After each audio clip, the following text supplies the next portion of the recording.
Hi everyone. This is for my students of architecture. Others can kind of scroll down. Maybe you can hit a like. All right. Well, you see, I had been practicing as an architect for the past 2 decades across India and abroad, with my hands-on experience in designing and building numerous projects. I have gained some real-life insight, which I keep sharing with my students of architecture. Well, today, let me tell you something about the professionalism and ethics in architectural education. Right? Your architectural education should begin with an understanding of an architect's responsibility to the society, building users, and the clients. Basically, you see how people perceive themselves affects the psychological framework that underlies their approach to life, their actions, and their relationships. Let me give you an analogy regarding the medical profession, which is very well known throughout. Yeah? Imagine the life of a medical student. In the opening weeks of a medical education, first year students are tutored on their responsibility for caring for people's health and the serious implications of their actions for others. Medical students begin with the oath and the immense obligation of the doctor to the patient's family, and thus the community as a whole. These are the keystones of their educational process, which are addressed at the very nascent stage. Consequently, the foundation for the student's approach to the profession is established, and they formulate the principles for their future professional practice. So, should it be not for the architectural profession as well? Ask yourself, should not the architectural education system establish the same understanding of the architect's responsibility to society, building users, every stakeholders, and the clients? Doesn't architects have similar ethical and professional responsibilities and demands placed on themselves for the health, the safety, and the welfare of the public, especially given the impact that design choices impose on individuals, communities, and the global citizens? Environmental stability, the wise use of land, the design of public spaces, energy conservation, community improvement, resource allocation, adaptive reuse, building function, aesthetic delight, air quality, safety and security, and so many more of the issues that we address in the course of our professional lives must be approached with an inherent understanding that being an architect it carries within himself the immense responsibility towards the society. Your education must be founded on such understanding, and your professors must help you achieve those. I had published a very detailed article on this particular topic. Go back to my page and check it out sometime. Yeah? Students, start thinking of yourselves as professionals. Your behavior and decision making will change if you believe you are a member of a profession with significant responsibilities and power within a society. Ethics is all about understanding the gray part of it, not the black, neither the white. Yeah? Think about it.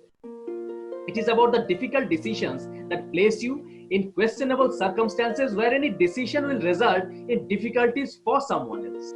Understand that your architectural education did not begin when you entered an architectural degree program, nor will it end the day when you graduate. It will just be the beginning. Yeah? Question your professors. Ask them some difficult questions.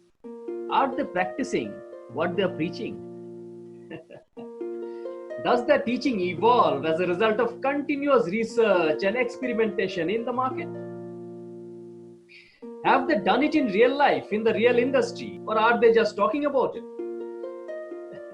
Do your professors have real life experience of how they made tough decisions, both in architectural theory and in practical decisions and applications?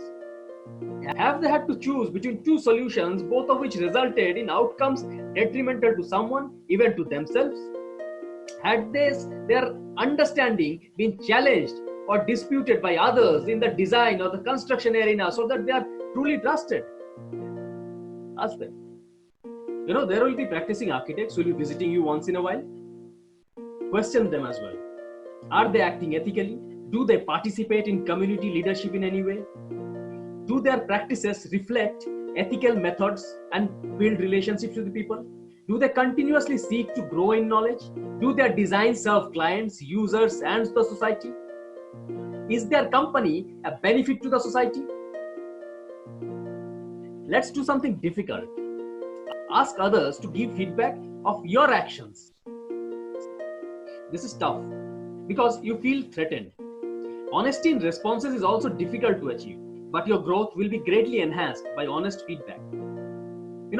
Find people who will give you straight answers and feedbacks and give you, what we call as constructive criticism, and then listen to what they say and work on your own. Constantly re-evaluate yourself. Always set new and revised goals using new experiences to challenge your thinking and the direction of your thinking. Today, given the paradigm shift in the dynamics of the profession of architecture, the ability of students, new graduates, and emerging and mature professionals to understand and act as responsible and ethical individuals is even more critical. Where we stand on this largely depends on where we sit.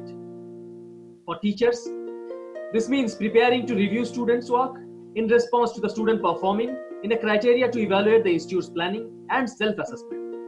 For those there in the practice, it means considering anew what it means to be ethical beyond the traditional definitions of ethical practice. In addition, practitioners need to realize, that part of their own education and continual growth would come through mentoring of the students and the interns.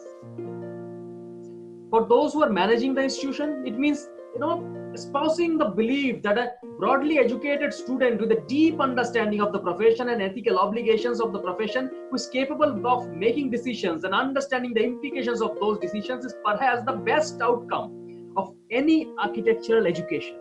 And that will go a long run. Let me tell you, self-assessment, self-evaluation is absolutely necessary for an architect's improvement and ethical growth. Are you assessing yourself and acting professionally and ethically? Do you see to grow, expand your horizons, and face the tough professional issues that define who you are? Those who do, become more valuable to themselves, not only to themselves, but also to their employers, maybe to their society, the surroundings and all, to their community, and to the global well-being in which we all live. At the end, it all boils down to be the change that you seek in the world. Having said all of that, I strongly believe that an architect will always be a student, constantly learning, because there is a lot to learn. Let's start discussing your thoughts, your views. Comment in the box below. Let me get back to you. See you.